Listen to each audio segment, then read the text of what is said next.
As someone who has survived without a 9 to 5, Uber Eats has saved me so many times. I've gone many times without having a traditional job and just doing side hustles, and Uber always came through no matter what. So I'll always appreciate them as a side hustle because it's something that you can do as long as you have a car, you're good to go. I'm just grateful for this side hustle. Food delivery should not ever be shamed or shunned, and it should not be taken lightly. I'm just kidding, it's not that serious, but I'm just saying, like, it's just so many opportunities with it, and I just feel like, yeah, I really do appreciate Uber. And shoot, I might have to add it to, maybe I'll do it a few times a week, but I can't do it right now. Long story short, welcome. My name is Argena Abundance, and I help side hustlers and aspiring business owners take action and create multiple income streams. Today we're talking about Uber Eats. I wouldn't say it's my favorite because I don't really even like driving. I don't even drive on the highway, so if you don't even like driving, I can't hardly parallel park. I'm getting better, I guess, but yeah, I'm not that great at that either. I don't really drive on the highway, and I don't drive on the highway at all, but I'm going to change that eventually. And yeah, even if you have these stipulations with you, you could still drive for Uber, but you are going to need to update it. They don't play around. They even like verify you now. So say you get on the app, they'll ask to take your picture, and you got to go like this to make sure that it's really you driving. They verify you for sure. They make sure your license and registration is updated. They don't play around. They will not let you drive without that. So, and they also make sure your insurance is current. So if you have those things, you can be right in the game. And it is worth it because it's like, I like it. I like it a lot. So we're going to get into a lot of the benefits of it and the pros and cons and how you can get started. So let's talk about it. The tea is hot. Food delivery service. You pick up food from different restaurants and you deliver it to people's addresses. Yep. The peak times are going to be Thursday through Sundays. The weekends, people are partying. If you have a lot of sports in your city and stuff like that, of course, it varies by city. I live in Pittsburgh, PA. I don't know, I can only relate to that. But if you're in major cities and stuff, this should be great. Times around this city, or I would think it would be like that for all cities because it's the weekend. So I feel like the weekend people are ordering in and stuff, like, they're not coming home from work. They're already in the house. There's parties, events and stuff. When there's any kind of sports events, I know it pops off, like Steelers games. You can make a lot and stuff like that because people are ordering big orders, and the bigger the order, the bigger the tip, usually, depending on the person. But yes. And night times, even though people do make some money with breakfast, I've driven in the morning before, and the night times, the later on it gets, the orders get bigger. Usually people aren't ordering some big giant breakfast, so they might just be getting small stuff. So like I said, you know how you're about to tip when you order something like a food delivery service, and you're about to give your tip, and the bigger your order is, the more they recommend that you tip, like 15% or whatever. So 15, 20, whatever you tip, or maybe you're just going to just go off what you want. Obviously you can tip what you want, and people are going to give you what they want to give you, but yeah, nighttime is definitely bigger orders, means bigger money. So the cons at driving at night, though, is it's dark and you can't see addresses sometimes, and that's really annoying. Be out there like, I don't know. It's doable. You can still eventually see the address. Maps are concise. The maps are concise, and also I do recommend. I don't know. Well, I guess most people are using Google Maps, but I use Google Maps, and then Uber does have a built-in navigation system as well. I hardly use that, but sometimes I've been in situations where I always use Google Maps. That's my default. So you can, like, in the app, you can like click to open it in Google Maps, so it's not a big deal. It's not like you got to copy and paste the address or anything. And it's like they give you coordinates anyway. But sometimes, like, I've had this happen just a few times. It doesn't happen often, or I would just stop using Google Maps. But sometimes you have to use the actual maps. Like, I've been taken places and they don't exist in Google, and then I have to like actually follow the map of the app, unless you just make sure you reference it.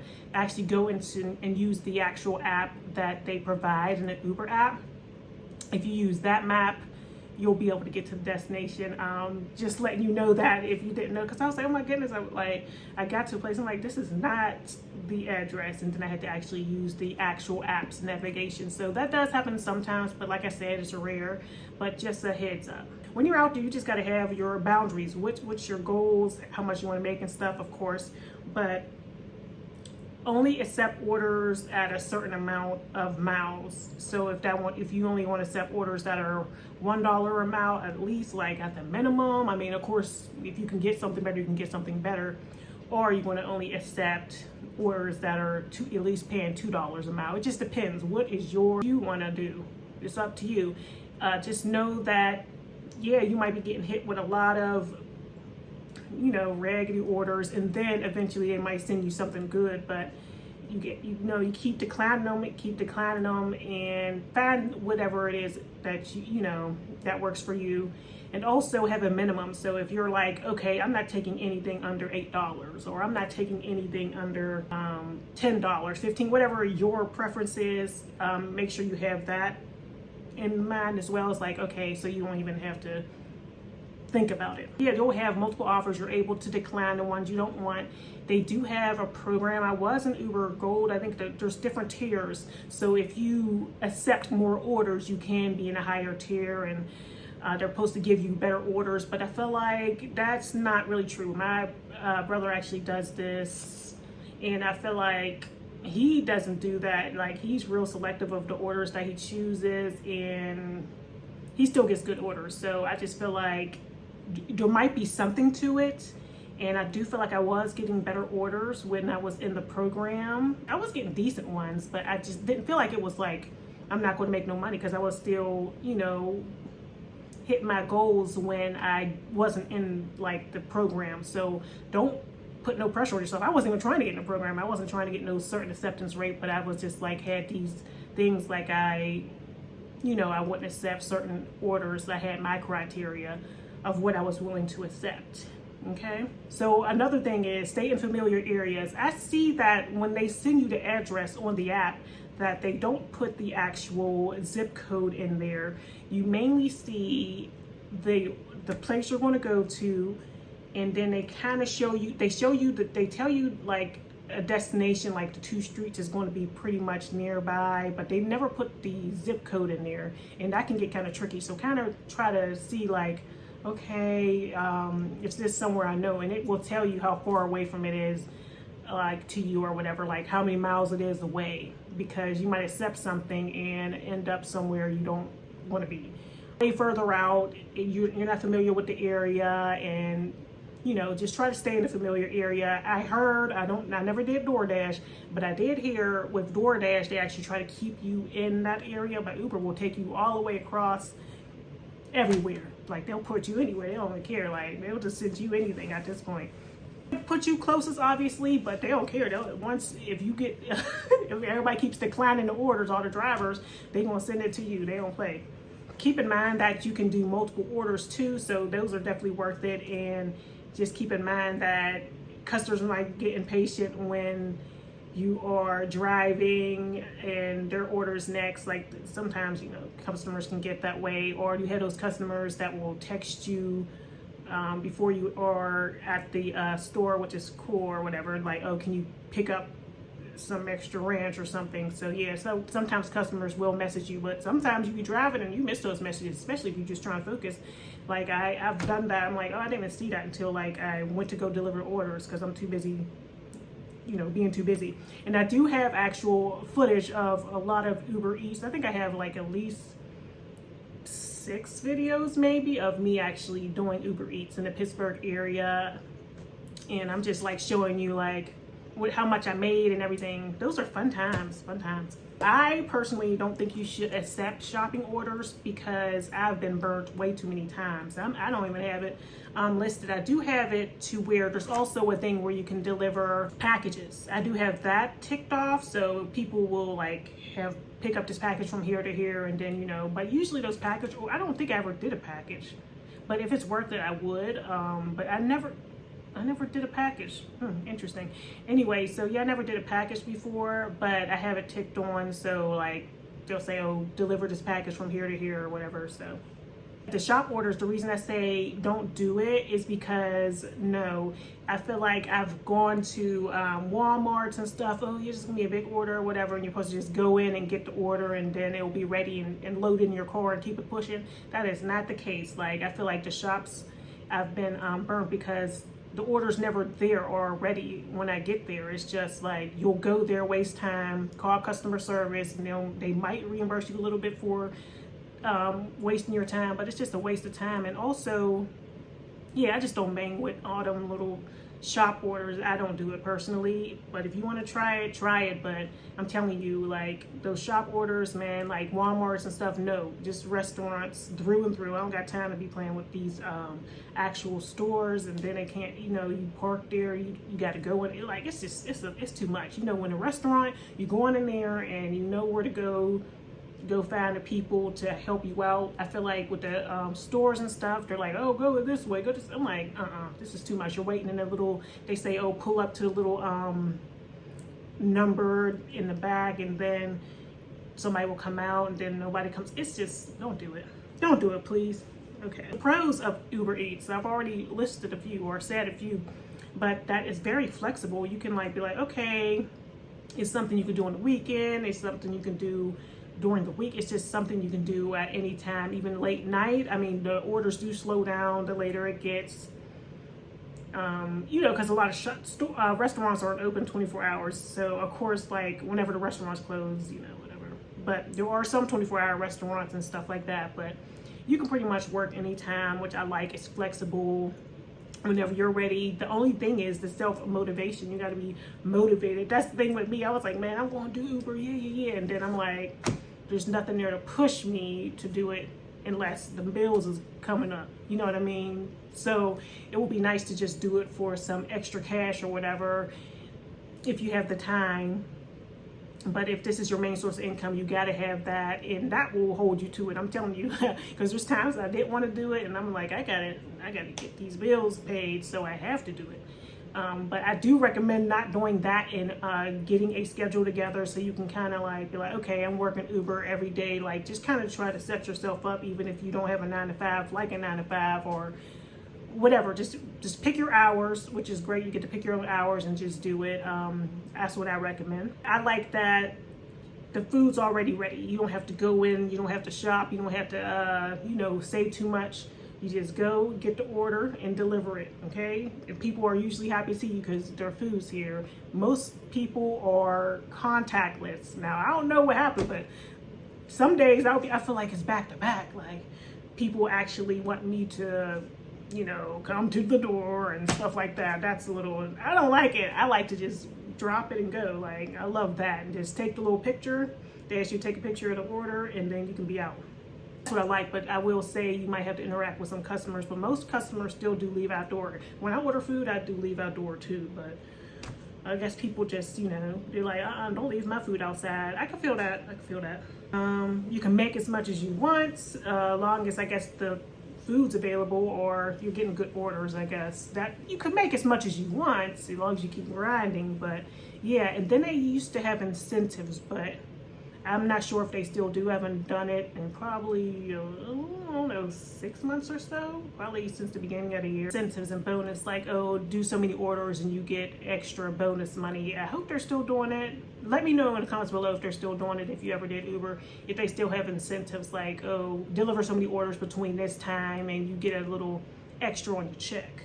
Another pro is they got instant pay. So I could be like, oh my goodness, I need $50 tonight. And you can get your $50 tonight. All you gotta do is put in that work. Like, you can go make your little money and you can get paid soon as you could go make $10. You can go make $5. All you gotta do is deliver that order. You can cash out right away. I think it's a $1.50 charge to get your money out. So they do charge you for the instant pay. I used to have it so I was paid out. No, sometimes it depends on the situation, because sometimes I need the money right away, but mostly I tried to wait, and I had it just automatically reset, and I think it was in my bank account on Wednesdays or something, whatever their schedule is, because I think it wraps up on Sunday or something, and then yeah, I think Wednesday would hit my account. I just kind of let it accumulate once I was like, when I was really doing Uber, like, just to survive. because when gig work will get slow, like Insta work and stuff, if you don't know what that is, but look at the other videos and stuff, like there's all these side hustles I'm talking about on here. You got to get on it. That's always the option if you need some extra money is Uber. Don't sleep on it. It's easy. Get paid instantly. I love that. That's what else can you do and get paid right away? You know what I mean? Most people won't pay you as soon as you get done with your work. You gotta wait for your check. So it's just nice that with this side hustle, as soon as you're done, you get paid. So the cons, gas, of course. Gas is crazy. Gas is up there. Like gas prices is crazy. So you want to have to pay for gas. That's a con. Also, wear and tear on your car, of course. But I feel like I never really cared about that kind of stuff. I mean, yeah, it's important, but I guess if you could just, cars are meant to be driven. Like, if you start your car, use your car. I mean, it's a car, they're meant to be driven. So I just kind of don't really get that one.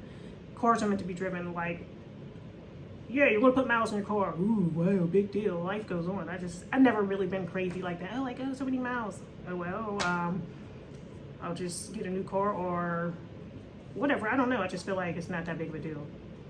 Because cars are meant to be driven. They're supposed to just sit there. Oh, yeah, it's sitting outside. It got 20 less miles because I ain't driving today. Like, I don't know. Not a big deal. Shit is for the cons. And for some people, it might be that, yeah, sometimes they don't want you to leave it on the porch and they want you to ring the doorbell and meet them at the door. But deliver to the wrong address. I've done this. Yikes. It was okay. This was a multi-order. That's a mistake people make. So it was multiple orders, right? Sometimes you get 3-4 orders and you're like, oh, and I gave the wrong order and switched them. But thank goodness that person didn't open it. People are usually pretty cool with that. But I try not to do that at all. But sometimes you just get mixed up. Try not to do that, but like keep that in the back of your mind. Like, let me make sure this is the right order, please. Another thing is I don't like, or that maybe you should know, is that they don't show you how much you make immediately. They do not. You have to. Your tips don't really start like it could take up to. The least amount of time is a half hour all the way up to maybe 5 hours or 4 hours after you're done driving for all your tips to really come in. So you don't really get that gauge of like, you can kind of like gauge it throughout the time you're driving. Like, okay, I'm gonna get that much, I'm gonna get that much. I haven't had nobody really take away a tip before. So, but I know they do have the option like to adjust their tip after customers have the option to adjust their tip after you deliver the order. So probably why it takes so long, because they have to process it, because they give those customers that option. Have a plan, schedule when you're going to work. We kind of already talked about that. And make sure to save your gas receipts or any car maintenance or anything you do with your car, any car bills for taxes. It'll be a 1099. We'll have to file taxes if you make, more than $600. You'll have to file taxes on your Uber Eats earnings. So yes, save for taxes, at least 20% or more. But yeah, save that for taxes because you don't want to be behind and not pay your taxes. That will be bad. That's the thing with the 1099 work, pretty much it. Make sure you have fun with it. Listen to music, podcasts, all kind of fun stuff when you're on the road. Also, bring your snacks. Like, bring snacks for real. I used to always have my little Coke Zero, sparkling water. The only thing is, when you're drinking a lot, you got to keep stopping. But you're in multiple restaurants. But if you don't want to keep going to the bathroom, yeah, you might want to slow down on the drinking stuff. But you got to do what you got to do to keep it fun. And bring little snacks that you can like nibble on, or if you get hungry, or if you want to stop at the restaurant while you're on the road, that's cool too. But you can bring something with you and just kind of have with you. And then you can also, like, if you're having trouble with motivation, you can also have like, okay, if I do Uber for 4 hours, I can come home and watch my favorite show, or whatever you want your reward to be. You can like reward yourself after you get finished. Like, okay, once I get done with this, I can go here, or whatever it is that makes you happy. You can like set up a reward system. So if you want to join Uber, I do have my code down below. Make sure you sign up. So thanks for watching. I'll see you in the next video. Farewell, Cottontail.